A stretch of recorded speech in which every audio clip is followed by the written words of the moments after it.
안녕하세요. 이수욱TV의 이수욱 PD입니다.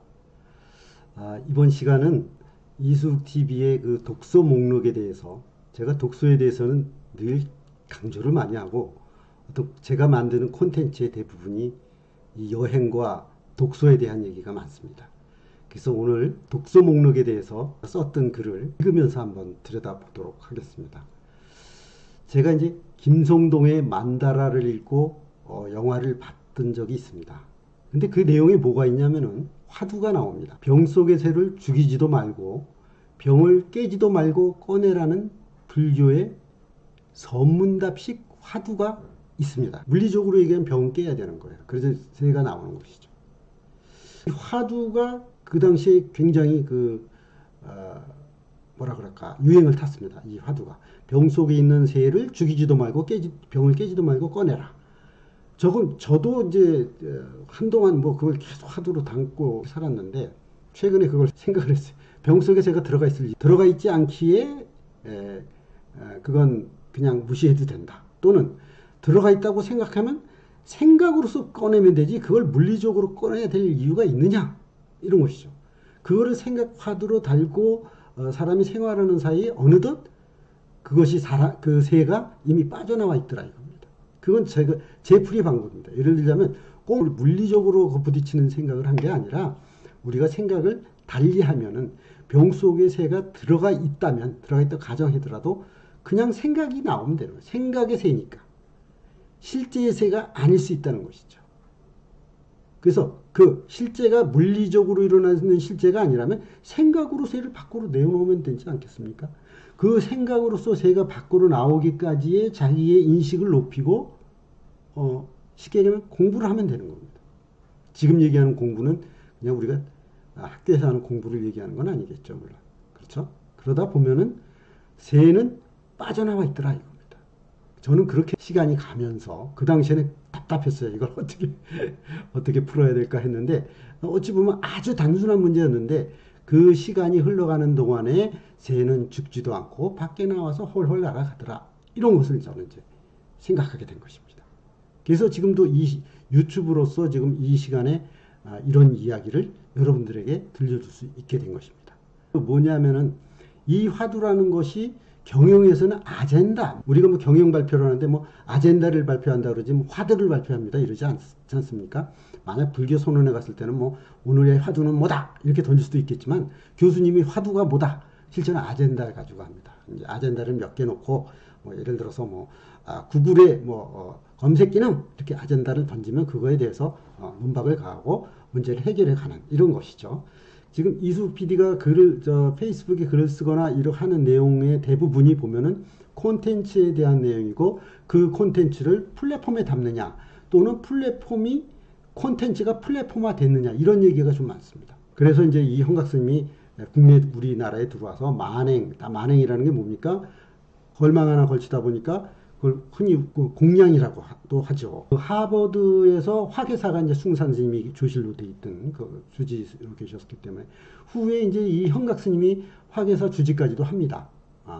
이제 근래에 들어서 그리고 훌쩍 시간이 지날 때에 경남 창원에서 2년 반을 보내며 법정 스님의 무소유, 그물에 걸리지 않는 바람을 읽었다. 제가 이제 창원에서 일을 하면서 법정 스님 책을 좀 많이 읽었어요.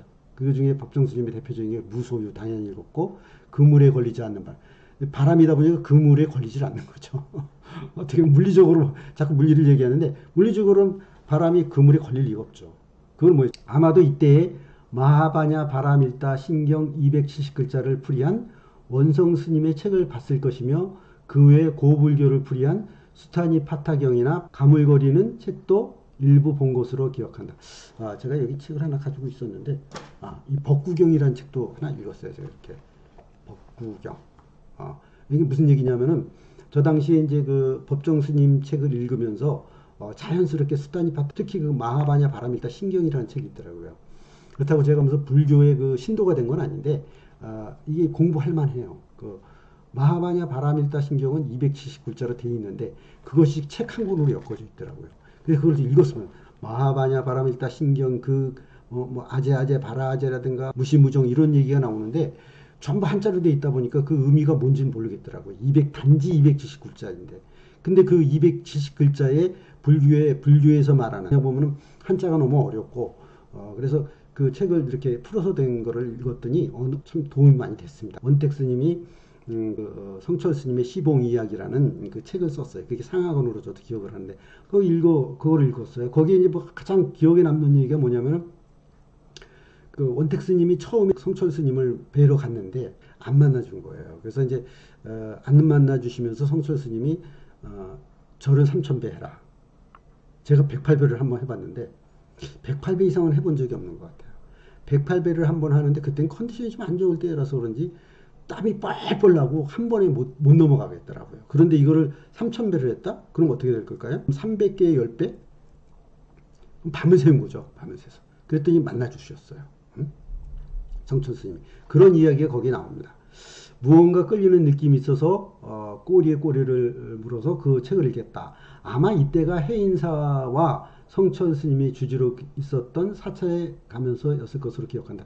그리고 또 세월이 훌쩍 흐르고 멈추면 비로소 보이는 것이 베스트셀러가 되는 걸 봤다. 요즘 얘기가 되고 있죠.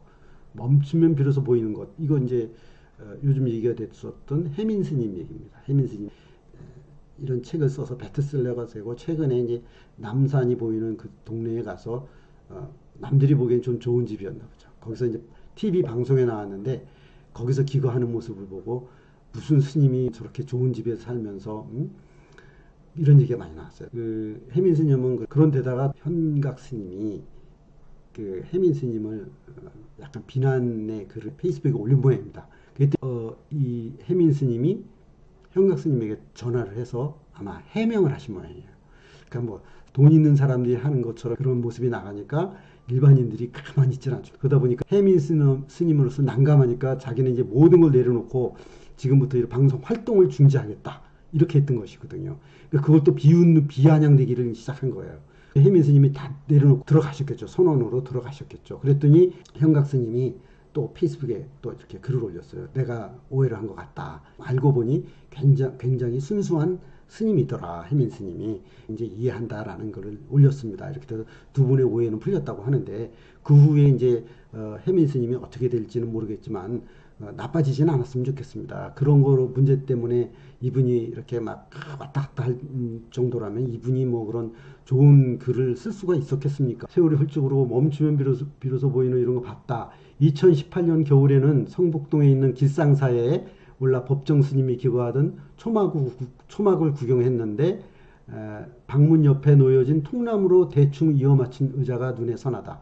제가 이제 그 길상사를 가본 거예요. 성북동을 가봤는데 한번 가본다 하다가 못 가다가 어느 날 이제 직접 올라갔어요. 겨울에 올라갔더니 우리 법정 스님이 그 기거하던 조그만 방이 좁은데 그 앞에 그 통나무로 요 정도 굵기의 통나무가 막 얼기설기해서 거의 중학생이 앉을 만한 그런 의자가 하나 놓여 있더라고요. 법정 스님이 거기 앉으셔가지고 말년에는 이렇게 이제 그걸 내려다 봤다는 거예요. 밑에 동네를 쭉 내려다 보셨다는 거예요. 그 생각을 제가 이렇게 뭐라 그럴까 감정이입이 돼서 생각하니까 얼마나 쓸쓸하고 고독하셨겠어요. 병에 걸려서 그 돌아가시는 상황이 되니 사람도 없을 테고 그 쌩쌩 부는 엄동설 안에 거기 앉아서 밑을 내려다 본다. 이거 보통 일이 아니죠. 건강하게 두꺼운 잠바를 입고 딱 있는 거하고는 완전히 차원이 틀린 겁니다. 법정 스님은 알려진 바로는 이해인 수녀님과 서찰을 주고받으며 도반이 되었다고 한다. 이해인 수녀의 기억에 보여진 법정 스님은 그저 여느 한국 남성처럼 조금은 무뚝뚝하지만 정 깊어 보였다고 한다. 두 분이 종교인 신분이 아니었다면 더 맛깔나는 언어를 주고받았을 텐데 아쉽다. 이렇게 편지가 왔다 갔다 한 거죠. 만약 그 정말 세간에서 세속에서 이렇게 만났으면 두 분이 손이라도 붙들고 다녔을 텐데 이 아쉬움이 많이 남습니다. 지금도 길상사는 가까워서 자주 가는데 겨울에는 움막집마다 스님네들이 기거하며 동안거를 지내는 듯한데 적막하기 이를 데 없다. 제가 하고 싶은 얘기는 이겁니다.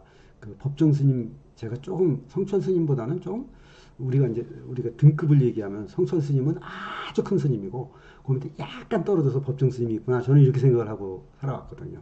그게 아니더라는 겁니다.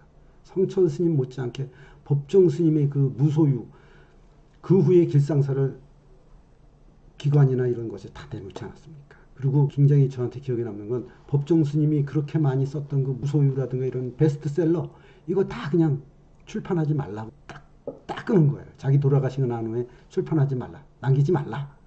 돈으로 남기지 말라 이거죠. 여러분 이거 쉽겠습니까? 하실 수 있겠습니까? 저 같은 경우 제가 만약 베스트셀러를 냈다. 제가 그거 놓고 가겠습니까? 어떻게 해서 돈 벌려고 하겠죠. 그런데 그런 어마어마한 책을 수십 권을 쓴 이 스님은 그거 하나만으로도 저는 얼마나 가슴이 벅찬지 모릅니다. 법정 스님을 하게 돼서 굉장히 기분 좋은 지금 현세를 살고 있고 어떤 종교를 특정 종교를 갖고 있지는 않지만 마치 이분들에게만큼은 한 인간으로서 제가 믿음이 가고 한 인간으로서 스승으로 삼고 있습니다. 여러분 이수욱 PD였습니다. 두서없이 말씀드렸지만 구독 눌러주시고 그 다음에 또 조회로 답해 주시기 바랍니다. 여러분 고맙습니다.